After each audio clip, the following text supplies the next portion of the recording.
up until he passed away. So it wasn't like he left immediately. And he taught us everything that we know. How how tough was it, and how tough is it to compete? Because what you do is top of the line in terms of quality, but in terms of cost. When Sure. you're talking about making your own creams, has it gotten tougher, or do you see Oh people yeah. that appreciate the difference and are willing to pay the difference? It's a very competitive market here in Pittsburgh. It's actually called the Chocolate Belt. It's in, It's not the Rust Belt; it's a chocolate belt. yeah, it's there's more chocolate companies here than anywhere else in the world. Really? Yeah. So it's a very, very competitive market. So, we need to keep the quality, but also we have to keep the cost in mind, just because it's such a competitive What's environment. changing about the products when you have so many competitors? Because the more competitors, the more differentiating you have to be. What's changing? Are people putting weird flavors in it and calling it artisanal or something? Yeah, I mean, we can't talk with what other companies do because we're not there, but we can tell you what we do, and we buy top of the line nuts. We buy everything great. We don't sacrifice any of that. Yes, it costs more. You bite the bullet and you do it because what got us here for 108 years is that quality, and we don't want to change that. I think people, we don't really see it in the cost. I mean, obviously, you have to kind of watch costs and be smart and stuff because you can't put yourself out of business. But you can sit there and buy the highest quality items and do it the same way you've always done it. So that's what we kind of always do and have always done, and that's all we know. Yeah. I mean, growing up, we always talk about this. We were told quality, quality. And as a child, you don't understand. But as we go around and see different chocolate companies and, it just the quality that we've had, we come to appreciate what a great product we have. How much of it is the quality of the ingredients and how much of it is the process? The difference between, obviously, the quality ingredients are the baseline, but can you take quality ingredients and mess it up somehow? Not saying any specific No. chocolate. No, I mean, like whenever you have, it's a bit of everything because there's certain process that we do other people don't do. Can you And give me an example without ratting yourself out? I'll say the caramel. Okay. Good. Caramel's good. So the caramel, if you've ever had our caramel, it doesn't really stick to your teeth or anything, and it's very smooth. And there's a reason for that. And there's only us two right now that know that secret. And my wife even asked me the one time. Yeah. And she asked me like what the secret was, and I wasn't gonna tell her. And she's like, "Wait, like I'm part of the family now." I'm like, "Doesn't matter." I'm like, "Is that why you married me?" Are you Get to the serious? secret. So two people know that secret, That's and they're it. both sitting in front of me. That's it. And I've seen other people how they make their caramel, and I kind of snicker because I know what they did wrong. And yeah, I just I always thought, well, probably maybe everybody does that way when you're a kid, but then you realize as you branch out that I've never seen. I watch YouTube videos and stuff, and Okay. nobody does it. So All right. Walk And me it's through. Don't give up your trade secret. I don't want to end up dead on a corner somewhere. Walk me through what is caramel, because it's my favorite thing. It's what I was telling you, Jennifer. The egg about the shape of the fist with cashews and caramel inside it.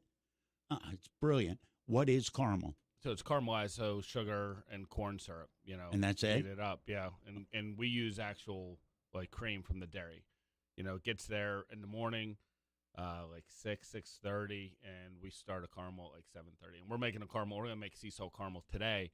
Usually we don't make too much everyday stuff during Easter, but when you start running out of stuff, we try to make things. So To at least keep something on the shelves other Yeah. than the Easter. Okay. yeah, I want to ask you about the Easter stuff. Mike and Jennifer Crudden are my guests. We're talking about, it's brilliant. Rosalind's Candy Castle Candy, family owned for how long? 100 and what?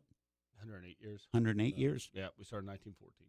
All right. What's the biggest seller for Easter? Because I saw a story that said the most popular is the pre-made little chocolate eggs. For you at Rosalind's, what is the most out the door as quick as you can make it for Easter? I would say the solid chocolate pecan egg is very popular. The thing I like? Yeah. Okay. my personal favorite is the cashew melt away. Peanut butter eggs are always popular. There's a lot of, everybody has their favorite egg. We make 15 different varieties. 15? Different eggs, yes. Tell me what's coming in 15th in sales. I'm curious about that one. Some raspberry tort weird thing or something. My cherry cream egg. It's What, one of wait, my what is favorite- it? A cherry cream egg. It's my favorite, and I make If Michael. she make it every wasn't year. here, we wouldn't make it. That's That is such a polite way to phrase that, too. So you're the one keeping the, what is it, the cherry cream egg. Cherry. Oh, I know what you're talking I about. love it, and I make them make it every year. I mean, we make it. yeah. every There. year. I mean, people do like it. I'm not a big fan of the cherry cream egg, but I like the peanut butter but chocolate meltway's been like one of the most popular this year for some reason. It's I think word got out on that one because I think it's always been a great egg, but it's been selling and we've had to remake it a couple times. I mean, I don't think really there's any bottom of the line there, but Oh, it's no, just I didn't not as mean bottom, popular, but yeah. it's just not as popular, and but you do have people that come in. I think we didn't make it one year, and a couple people asked about it. So, And that made Jennifer It feel made me much so better. happy. well, I didn't see Jane, so she might have been the one calling in. I'm not sure. Oh, nice. Changing her voice. We're talking Easter candy. When do you start specifically ramping up production for the Easter candies? Does it start in January because you talk about Right quality after- ingredients Yeah, right after Christmas. right after Christmas? And there's certain things you can't make, like solid chocolate items are good, for a year and a half, 2 years. Mhm. Just at because it's a very solid, piece. So It's not going to get yeah, that white it's not gonna film stale or thing. nothing. No. So like our Rocky Road's like one of our last ones because we hand make our own marshmallow to put inside the Rocky Road.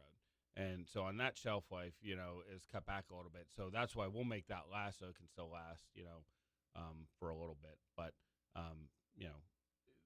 a lot of things don't have shelf life, so you can start making those first, and then things that are shorter will make them last. How many people work at Rosalind's Candy? Actually, what are they called? Chocolatiers. Yeah. Yeah. How many people do you have on staff, on your crew, when they come in and do a regular day? We have about 30. 30. Yeah. And that's year round. Not for the summer. The summer we slow down a lot Do because ya? there's really no chocolate holidays, and it gets so warm that people have trouble taking the chocolate to a party because it's 90 degrees and it melts. But Yeah, so we nobody slow down shows for the up. summer. Nobody Yeah. shows up at a barbecue with Yeah. with a plate of chocolate. What is Easter the biggest chocolate holiday? Yeah. Yes. All right, what's number 2? Christmas. Is it really Yes. Because all the gifts, I think. all the gifts and the yeah. oh, and you're talking about the box and Yeah, the box. I got you. What do you think the single busiest day of the year is? Mother's Day or anniversary? No, day before Valentine's Day. Yeah, Valentine, of course. Day before Valentine's Day, because guys procrastinate, so they're getting something last minute. And you're not one of those groups. You're not going to charge somebody triple because it's not like No. buying a Christmas gift that nobody can get. No. Is it funny to you because you've both stood behind the counter when those people come in? Do you giggle without giggling out loud? No, we had a guy one time come. It was actually Valentine's Day. Comes at I think it was 6 o'clock on Valentine's Day In the morning? at night. Oh, dude, They he's get in trouble. strawberries, and we were out, and he's like, "Oh my god!" He goes, "I'm gonna be sleeping on the couch." He's like, "I can you make?" And I'm like, we're out. We can't make you any. We try to keep them as long as possible.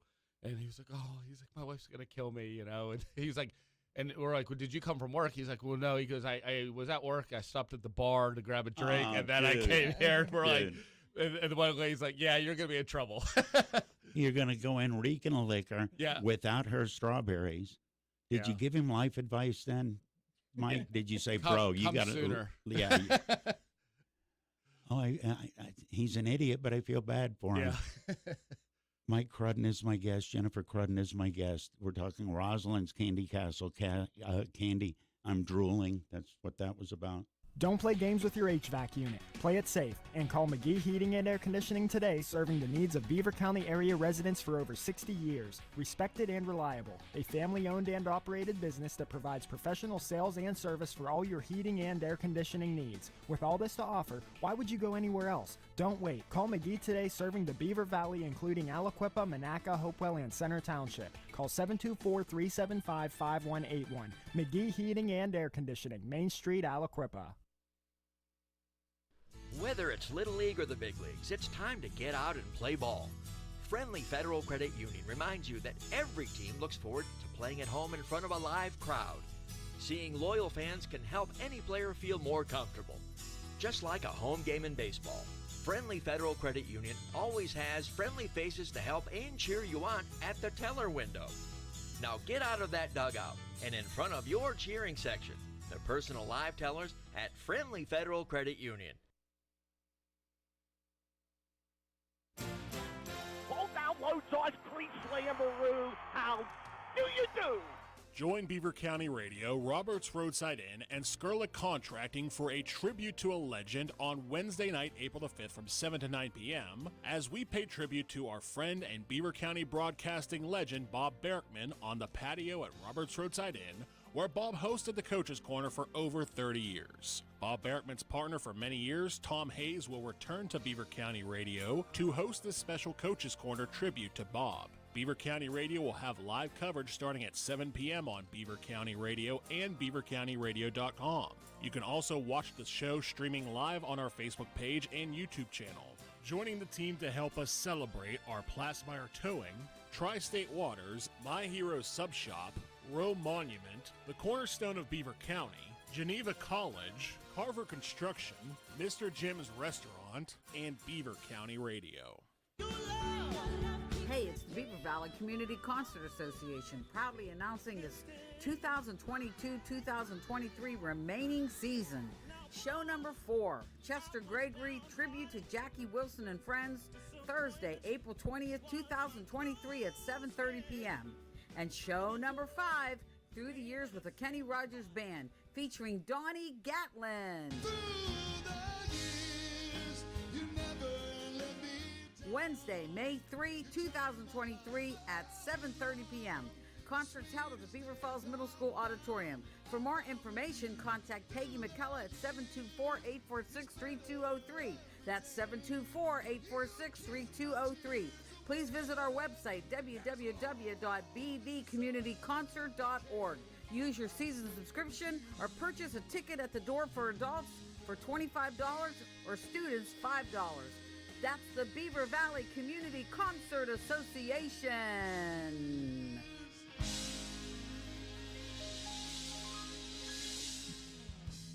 The Alzheimer's Association and the Ad Council present the story of Cynthia and Ed. My mother was always very active and independent, and she was familiar with her neighborhood. But one day, out of the blue, she stopped at the stop sign for much longer than usual.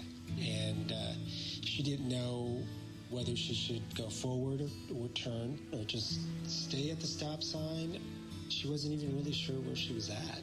She was very concerned. It was very unsettling for her.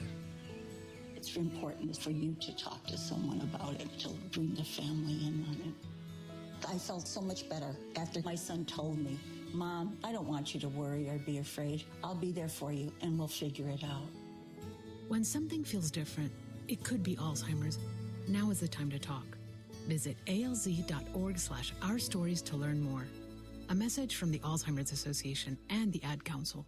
Farming is dangerous. There's dangers all around us. We work around it and we live around it every day. And we just become desensitized to what's around us. We go through safety training and, we try and do these things to make sure accidents don't happen, but you just never know. There are so many farmers that I think take for granted all of the underground utilities that are there. You don't want to hit a gas pipe because that's your life. The other part of it is if you hit certain things, you're liable for it. I mean, we kind of know what's out here, but all at the same time, you just always call. Farm Safe 811 starts with you. Whether you're installing drain tile or doing any sort of digging, always call 811 and wait for any underground lines to be marked and have the depth confirmed. That's farming with care. But if a line does get damaged, go somewhere safe and call 911. Always keep safety in the back of your mind. Just stay humble. For more information, go to farmsafe811.org. Whether it's spring, summer, fall, or winter, Burns HVAC in Rochester has been serving the Allegheny, Beaver, and Butler counties for over 30 years. No worries, they are fully insured and licensed. Whether it's heating, cooling, or even ventilation, Burns HVAC can help. They repair, install, and service all your needs. For price or service, call Josh at 724-522-0465 or visit BurnsHVACLLC.com to schedule an appointment. Make your home warm in the winter and cool in the summer.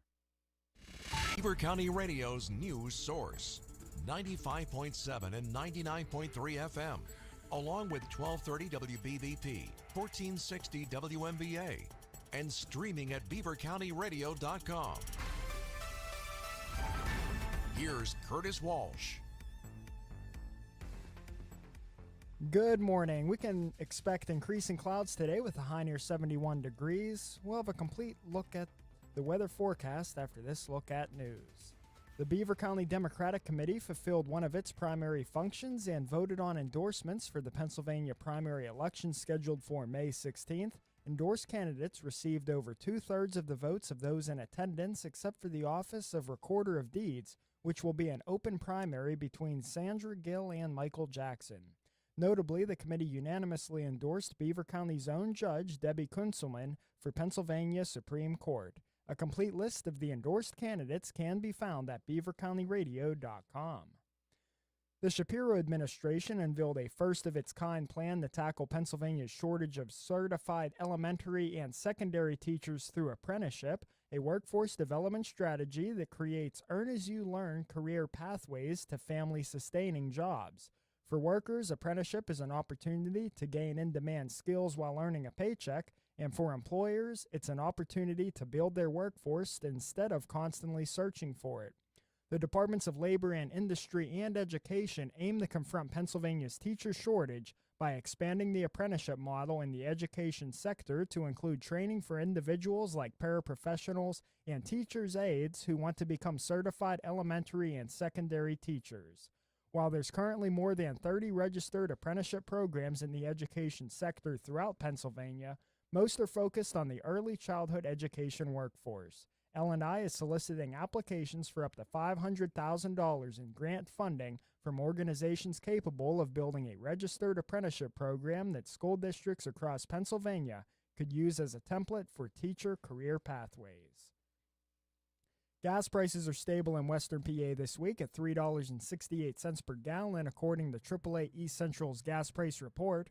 The national average for a gallon of regular gas rose 7 cents over the past week to hit $3.50. The national price for a gallon of self-serve gas in Beaver County is currently at $3.73. Acting Secretary of the Commonwealth Al Schmidt is reminding Pennsylvanians that the deadline to register to vote in the May 16th municipal primary is 4 weeks away. To be eligible to vote in the primary, an individual must be a citizen of the United States for at least 1 month, a resident of Pennsylvania in the election district for at least 30 days before the primary, and at least 18 years of age on or before the date of the primary. Pennsylvanians who are already registered to vote can check their registration status online and update their voter record with any name, address, or party affiliation changes. And NASA has named the 4 astronauts who will fly around the moon late next year. The first moon crew in 50 years includes the first woman and first African American assigned to a lunar mission. NASA introduced the 3 Americans and 1 Canadian on Monday during a ceremony in Houston. The 4 are NASA's Reed Wiseman, Victor Glover, Christina Koch, and Canada's Jeremy Hansen. They will not land or even go into lunar orbit. Rather, they will fly around the moon and head straight back to Earth. The 10-day mission will be a prelude to a lunar landing a year later. Here's the Beaver County forecast on 95.7 and 99.3 FM, along with 1230 WBVP, 1460 WMBA, and streaming at beavercountyradio.com.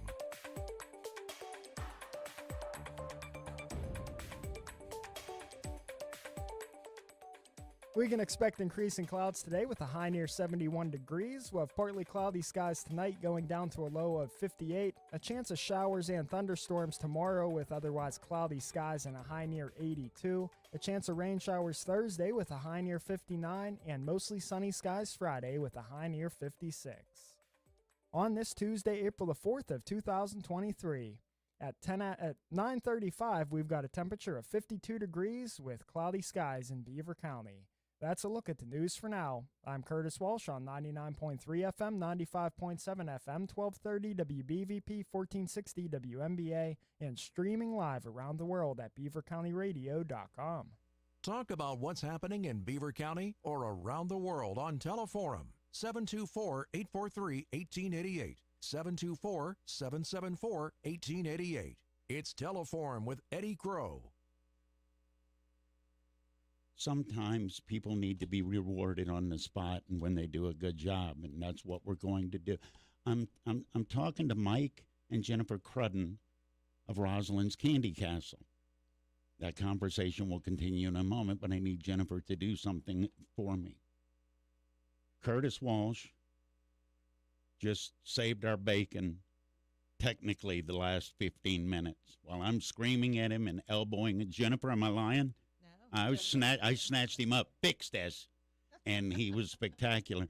Curtis, I will give you the choice, the cafe mocha egg or the raspberry truffle egg. I'm going to go with the Raspberry truffle. Really? I would. Okay, Jennifer, if you would present that like it's a major award, because it is. You're very welcome. Curtis, thank you for your help today. You can watch this on social media. It's on Facebook, and the only reason you can watch that is because of Curtis. You noticed I didn't give him a shot at this egg, right? The cafe mocha egg. We're talking about candy. We're talking about Easter candy. What are your hours? I don't want to hear any more stories about the guy showing up because you get the sob story. It's for an Easter basket or something. What are your hours during Easter week? So we're open 8:30 in the morning till 8 o'clock in the evening. And then on Saturday, we're going to be open from 9 a.m. till 8 p.m. in the evening. Do you look forward to the energy, to the rush, or are you glad it's over, or some of both? I think some of both. We do enjoy seeing everybody come through for Easter, and then getting to see a lot of our frequent customers too right before Easter. It's nice. Mike, how many times in a day, if you're there, do you recognize somebody coming in? You've got legacy, a lot. Legacy parents, grandparents at this point, don't you? A lot. I love seeing people and catching up, and unfortunately, sometimes that's where I do catch up with friends and some family members because we're busy a lot. We've been producing, and we're still producing this week, but majority of our rush in production's over. So this week's kind of just selling and getting it to stores and things like that, and kind of putting out some spot fires and making things that we need. So it's a little bit more relaxed, even though we're working longer hours this week. And then next week, kind of dies off, but we're right back into making everyday candy.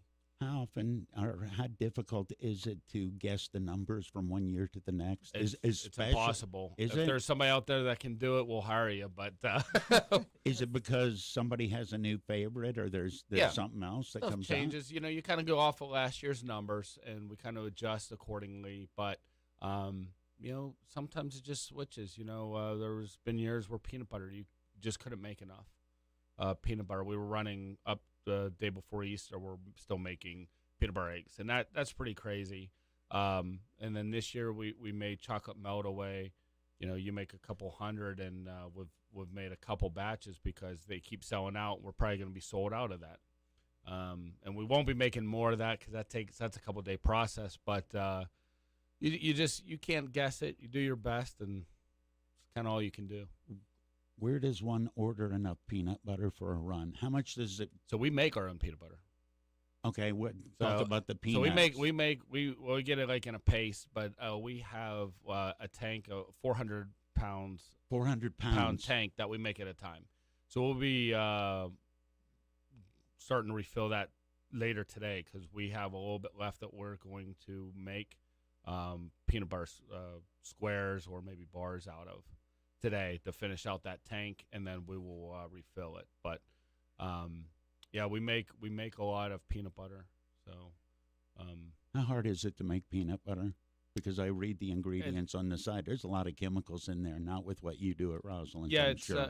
I mean, it's not too hard. It's more hard trying not to eat it because you're making it, and I gave up peanut butter for Lent, so it's been really hard for me this year.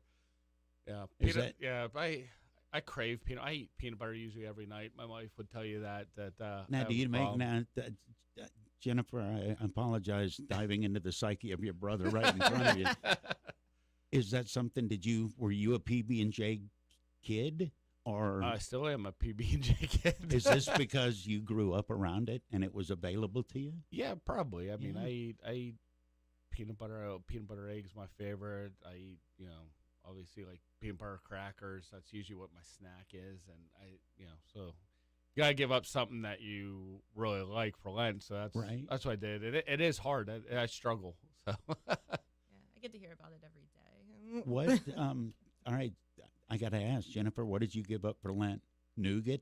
No, I didn't give up any candy for Lent. Okay. I can't do it, but we used to. Everybody at the store used to. My grandma. Everybody would give up chocolate. Really? Yeah, that worked there. So for 40 days, they wouldn't have any chocolate, and then on 12 noon on the day before Easter, we would cut all the eggs open, and then everybody would snack on the eggs. So we still continue that tradition at the store where on Saturday at noon, we'll cut all the Easter eggs so we can snack on the Easter eggs.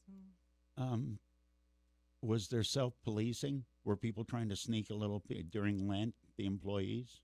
Well, I think it was, a lot of family members. So they were very Catholic, and so I don't think that. So no, there would there was probably not. No. If you had to give up one candy, what would it be, Jennifer? Would it be peanut butter? Or I'm curious. Growing up around it, you were exposed to every kind of candy on the planet. Yeah, so I love the vanilla buttercreams. Okay. And so that and the almond butter crunch, which is the toffee. Yeah. Those are my two favorites. Is there a time you sit down and say, we're going to try and invent a new flavor? Because I gave that egg to Curtis. There's still a couple eggs in. Butter pecan egg, cafe mocha. Somebody had to have the idea. Do you sit around and think, what would be good? We do. We make over 100 different pieces of candy, so adding another candy just makes it harder for us. Wait, there's over 100 in constant production?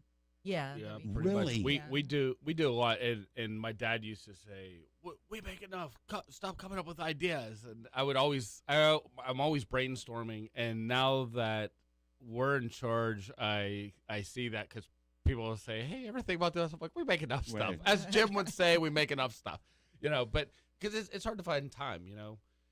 We have made some fun stuff here and there. I'm going to say before the pandemic, the French toast melt away that I had made, I thought it was pretty good. It did sell, but we kind of stopped out because we had to prioritize during the pandemic. But in the future, we have some exciting things going to be happening at the store. And like what? Can you share? Not yet, but. It's going to be. You won't share the recipe with your wife? It's not even a recipe. It's there's some just big changes going on at the candy store that I think is going to get people pretty excited about, and so you'll have to stay tuned. But we'll, hopefully this summer, so we'll have some cool things coming out. What's the weirdest candy that you made that you thought, I don't know about this, and people loved it? Something where you were completely off the wall and said, let's just try it. May work, may not. Sombreros. Sombreros? I don't know. There's a couple chocolate things. Sombreros. He got this mold for a chocolate sombrero. Somebody had asked us because we can make pretty much anything. We have a mold supplier, and we can go through, and they have like 100,000 different molds.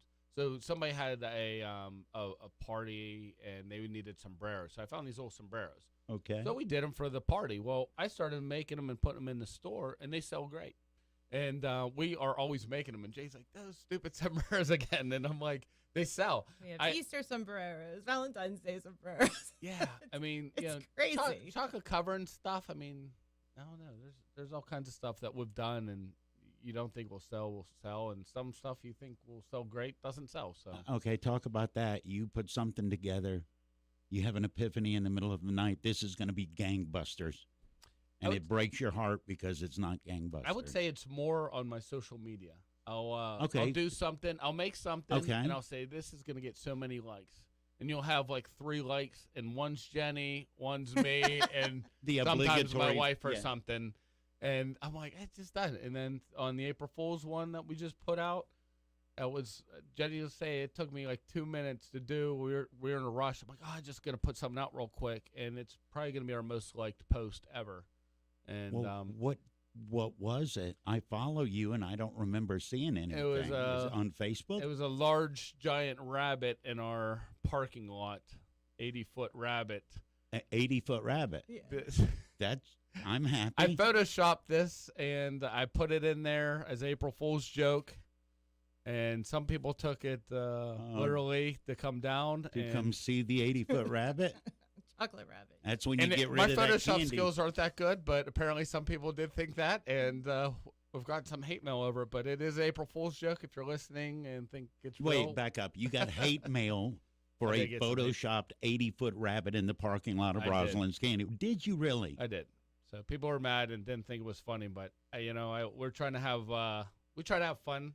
Yeah, I think this world's a little bit too crazy sometimes. You gotta have a little fun and laughter. Which is more fun, an 80-foot rabbit or people thinking it was a real 80-foot rabbit? That we could afford to make an 80-foot rabbit.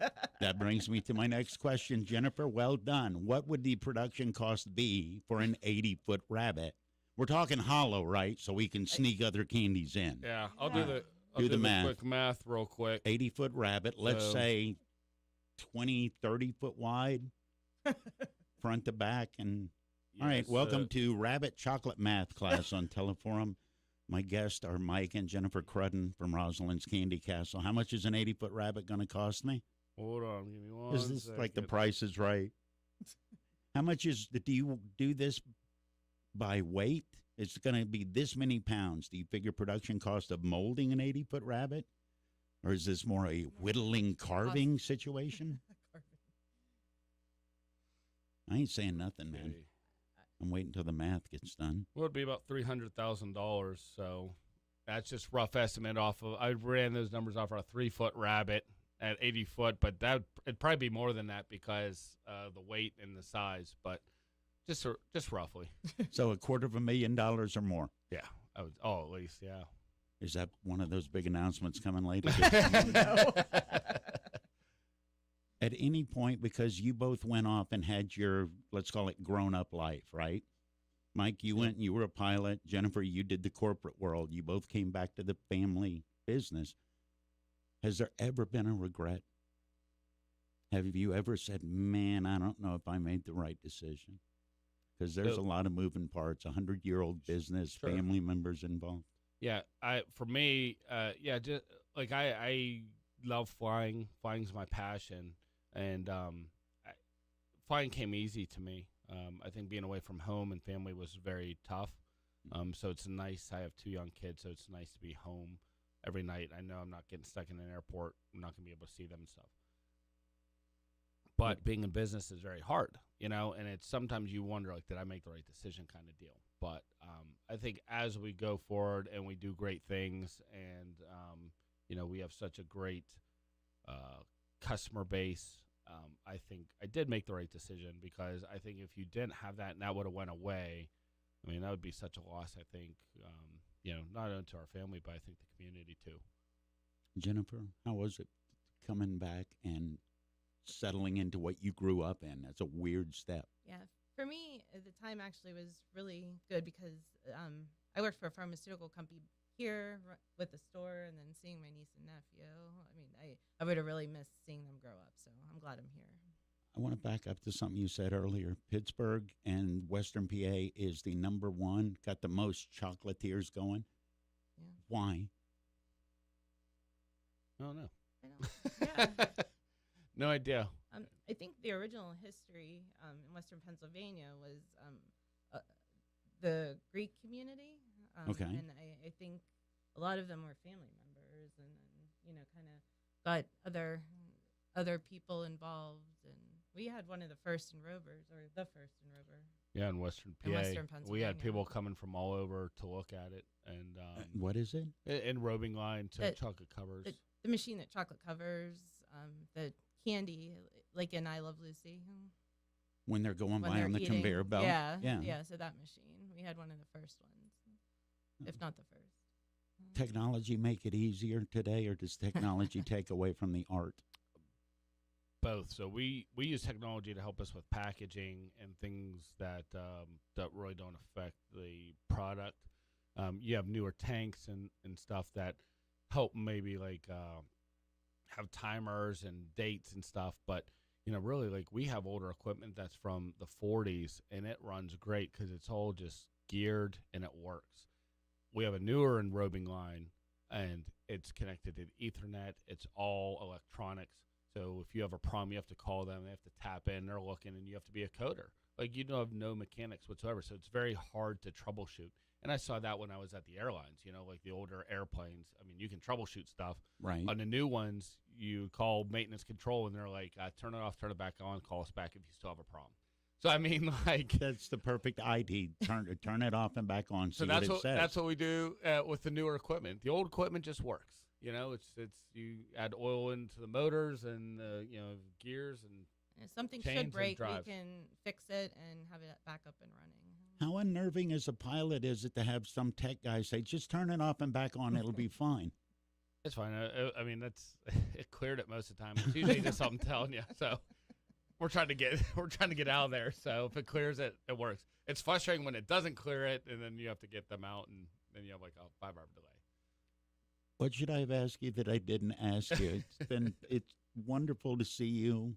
Tell people the Easter hours again, because Rosalind's Candy Castle, I've seen people in the parking lot lined up to get in. So tell them what hours are available. So we're open through Friday from 8:30 in the morning till 8 o'clock at night. And then on Saturday from 9 a.m. till 8 p.m. And Thursday and Friday after 10, we'll have our chocolate-covered strawberries. Oh, it's strawberry season, too, coming in. Yep. Yeah.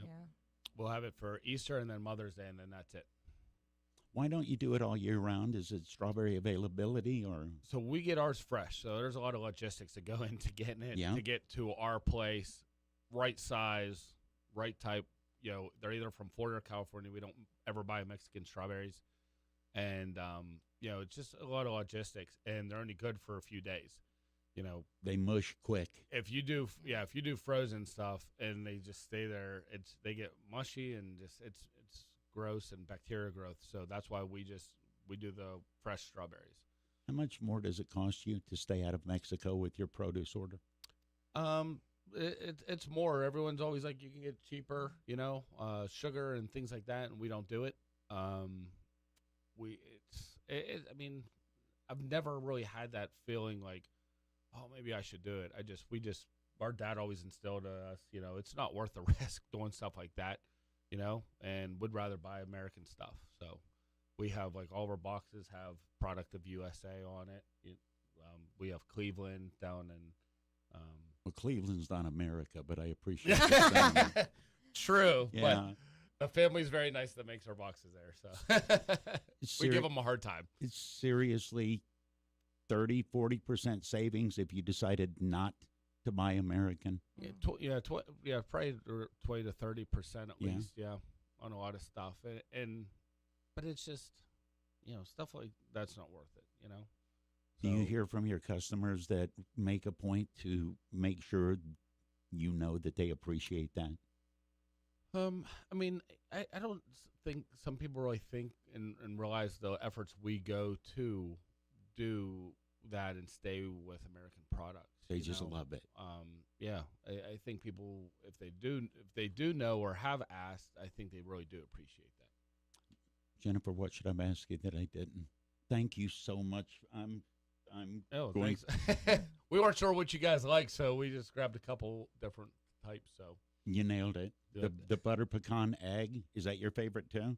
I like that one. That's one of our original eggs. So yeah. Okay, this is going to be my profile shot for the next week. So what should I have asked you that I didn't? No, I think we covered everything we needed to. Rosalind's Candy Castle. And thank you, by the way, the custom boxes that you did for us with the radio station logo. Yeah.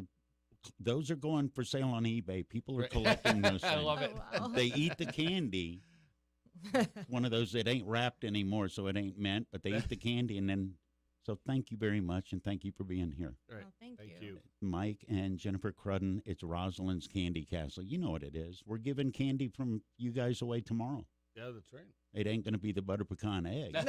It's the place that makes your ears happy. The sound of a Beaver County radio broadcast live from the St. Barnabas studios at 1230 WBVP Beaver Falls and 1460 WMBA Ambridge. He's got room. 10-5 touchdown. You better believe it. Join Beaver County Radio, Roberts Roadside Inn, and Skurlick Contracting for a tribute to a legend on Wednesday night, April the 5th from 7 to 9 p.m. as we pay tribute to our friend and Beaver County broadcasting legend Bob Berkman on the patio at Roberts Roadside Inn, where Bob hosted the Coach's Corner for over 30 years. Bob Berkman's partner for many years, Tom Hayes, will return to Beaver County Radio to host this special Coach's Corner tribute to Bob. Beaver County Radio will have live coverage starting at 7 p.m. on Beaver County Radio and beavercountyradio.com. You can also watch the show streaming live on our Facebook page and YouTube channel.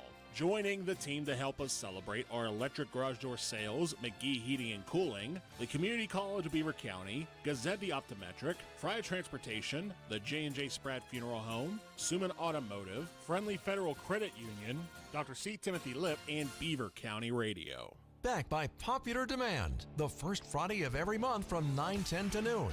It's the Beaver County Radio 1968 VW Remote Bus. And the Time Machine with Frank Sparks and Eddie Crow. Frank and Eddie will be going back in time, celebrating some of the greatest moments